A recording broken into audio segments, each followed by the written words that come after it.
Monsieur le ministre de l'Agriculture, depuis début septembre, les cheptels bovins du Grand Sud-Ouest sont touchés par une maladie virale à forte contagiosité, la MHE, maladie hémorragique épizootique, transmise par un moucheron du type culicoïde.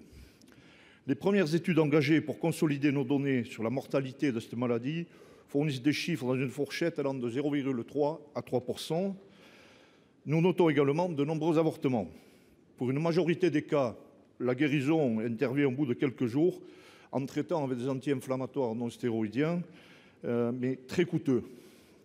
Dans certains cheptels, plus de 50% des animaux sont atteints. Les mesures de confinement mises en place dans un rayon de 150 km autour des foyers n'ont fait qu'aggraver les conséquences économiques de cette crise, puisque les éleveurs se sont vus interdire les marchés italiens et espagnols. Depuis mi-octobre, ces marchés sont réautorisés sous certaines conditions. Cependant, l'épizootie progresse avec un impact extrêmement lourd sur les finances de nos éleveurs. Monsieur le ministre, nous aurons affaire dans quelques semaines à un problème national. Quelles sont les mesures prophylactiques qui pourraient être mises en place? Le gouvernement a-t-il prévu des mesures financières compensatoires afin d'aider les acteurs de cette filière déjà rudement impactés? Pour vous répondre, la parole est au ministre de l'Agriculture et de la Souveraineté alimentaire, Monsieur Marc Fesneau. Vous avez la parole. Merci beaucoup, Monsieur le Président, Mesdames et Messieurs les sénateurs, Monsieur le sénateur Medviel. D'abord, pour vous remercier de poser cette question, puisque, comme vous l'avez indiqué, nos éleveurs sont confrontés pour la première fois à ce virus MHE. Depuis son apparition avérée le 19 septembre, il y avait 3 cas, Pyrénées-Atlantiques et Hautes-Pyrénées. Cette situation de crise s'aggrave, puisque nous sommes passés de 39 foyers le 29 septembre recensés à près de 1200 au mois d'octobre, le 20 octobre pour être très précis. Je voudrais d'abord adosser un message de solidarité aux agriculteurs, aux éleveurs de ces départements. Je pense en particulier aux Pyrénées-Atlantiques et Hautes-Pyrénées qui sont particulièrement touchés. Vous dire que la première priorité qui a été la nôtre, c'est d'agir immédiatement sur les marchés, de rentrer en discussion avec les pays principaux en termes d'exportation. Je pense à l'Italie et à l'Espagne. Et je voudrais remercier mes collègues italiens et espagnols publiquement, puisqu'en moins de 15 jours, ça fait moins d'un mois, un peu plus d'un mois que cet épisode est arrivé, en moins de 15 jours, nous avons pu débloquer la situation via un certain nombre de mesures sanitaires de précaution que vous avez évoquées, que je ne réévoque pas, qui sont le confinement autour de 150 km, qui ont permis de crédibiliser la démarche sanitaire de la France autour de cette maladie épizootique.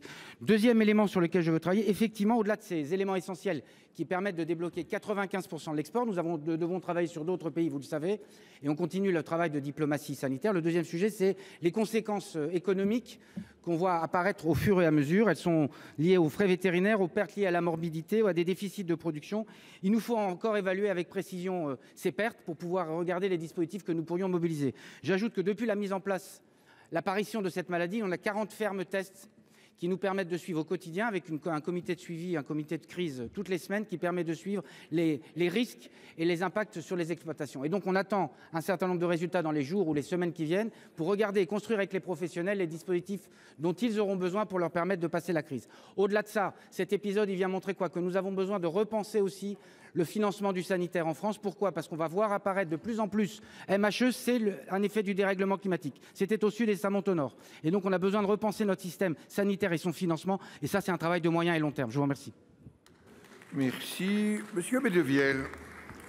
Monsieur le ministre, je vous remercie de prendre en compte cette situation qui est quand même urgente. Bien sûr, il est trop tôt pour tirer des bilans et sur les conséquences financières, mais ça évolue très rapidement. La crise ukrainienne nous a quand même rappelé douloureusement nos besoins de souveraineté énergétique, mais surtout alimentaire, en ce qui nous concerne aujourd'hui. Cette filière bovine était là, sujette de nombreuses attaques trop longtemps. Les cheptels diminuent, les éleveurs souffrent, et c'est un nouveau coup dur pour ce fleuron quand même de notre agriculture. Donc je compte sur vous, sur le gouvernement, pour aider cette filière. Donc aidons nos éleveurs, s'il vous plaît. Merci. Merci. La parole